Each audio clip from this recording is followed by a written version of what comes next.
How do you be more present during sex? I'm sorry, what? This is Reid from inaudible.the. Cathy from the intimacydojo.com. And we were just talking about how to notice your partner's energy more. And one of the basic things you need to do for that, and for any really good sex, is to be present in your body. And that's sometimes easier said than done. Mm-hmm. It's certainly not what we're taught in school, and we're really taught to live in our heads. Yeah, and a lot of people have worries and concerns, shames and fears. So you're there trying to get all juicy and have fun, but you can't stop worrying about, well, does my belly look weird, or am I making a weird face, am I gonna fart? Do I smell bad? Like, are they really enjoying themselves? All these things. I forgot to buy orange juice. Yeah. Well, no, I honestly, in the old days, had sex making a grocery list in my head. No comment.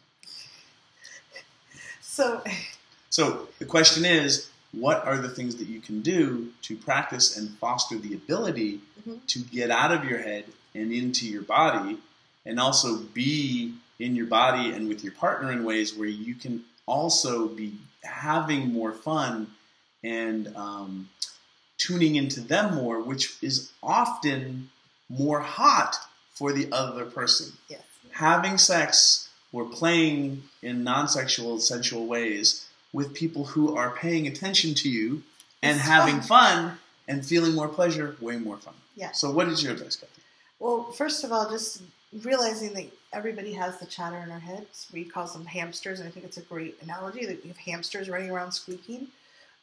And sometimes telling your partner, like, hey, I'm noticing that I feel like you're going to really notice my belly is too big and that you're going to judge me.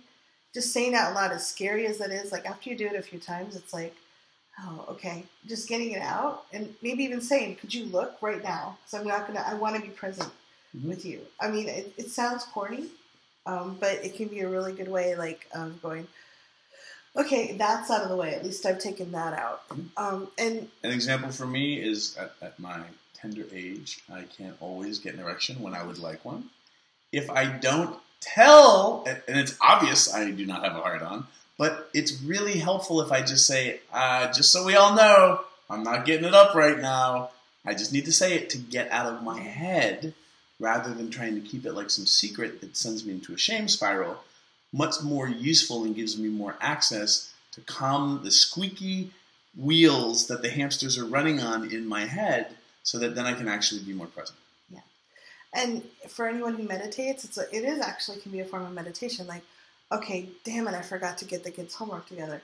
Okay, that's a thought. That's something I noticed. I'm going to put that over here. I'm going to come back to what I'm doing with my partner. Oh, I forgot to get the orange juice. Okay, that's a thought. I noticed that, and I'm going to come back. And you can just train yourself over time. And I really love what you do about being present with your fingertips. Like when you're touching someone, when you put your awareness in your fingertips or in your mouth or whatever part of your body is being activated, that can bring you very present. That's a very body awareness kind of thing. I kind of imagine like listening with your hands or with your mouth, almost like if it works for you, like it's a stethoscope. Like put your attention and your intention in that body part, and try to tune in more and listen more with those body parts, rather than just unconsciously like pawing. Yeah, and noticing like the texture. Very touchy. Yeah. So like you're just noticing the texture. Oh, his shirt's kind of soft, and wow, his skin's warm. Like if you can just listen and pay attention to what's actually happening, that's a lot easier. Where you focus, you kind of draw your awareness, instead of like, oh, I've got to make a list of the things I needed to do. It's not really hot for either person. Yeah. And when you're focusing on sensation, by its very nature, you're now in your nervous system. Like to be able to feel something, you are now paying attention to it, rather than being in your head in an out-of-body way. Other things that are really useful, breathing and letting out sound. That kind of like, you'll see me do it when I teach workshops and stuff, that like, take a deep breath. And I go, oh, and let out this kind of vibrational sound. If as a geek, you're harnessing and leveraging your vagus nerve, which is helping tell your body to shift from its sympathetic nervous system, which is fight and flight, over to its parasympathetic nervous system, which is where orgasm and pleasure happens. Now I'm worried that I flipped those. Oh, sorry. Okay. Yeah. I'm sorry if I flipped them, but you know what I mean. But the idea of making sound will help you get out of your head and into your body because you're getting your brain to shift over from fight and flight. And when you're lying there worried about how you look or how you feel or am I doing this right or do they like that I'm doing this thing, you're in your fight and flight mode, not in your relaxation and embodiment mode. So it's harder to be somatic and actually be present. So let us know what you think. Would this help? Do these things help you be more present? And the really cool thing is you can practice it when you're doing solo play to start learning and developing the skills of this, because it is a skill to be present. Never underestimate the power of doing things to yourself.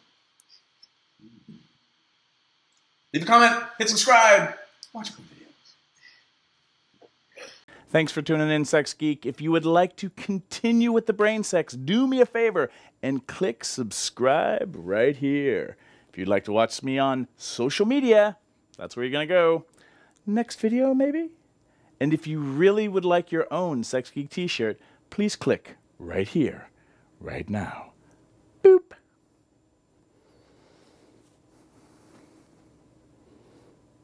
No, really, like...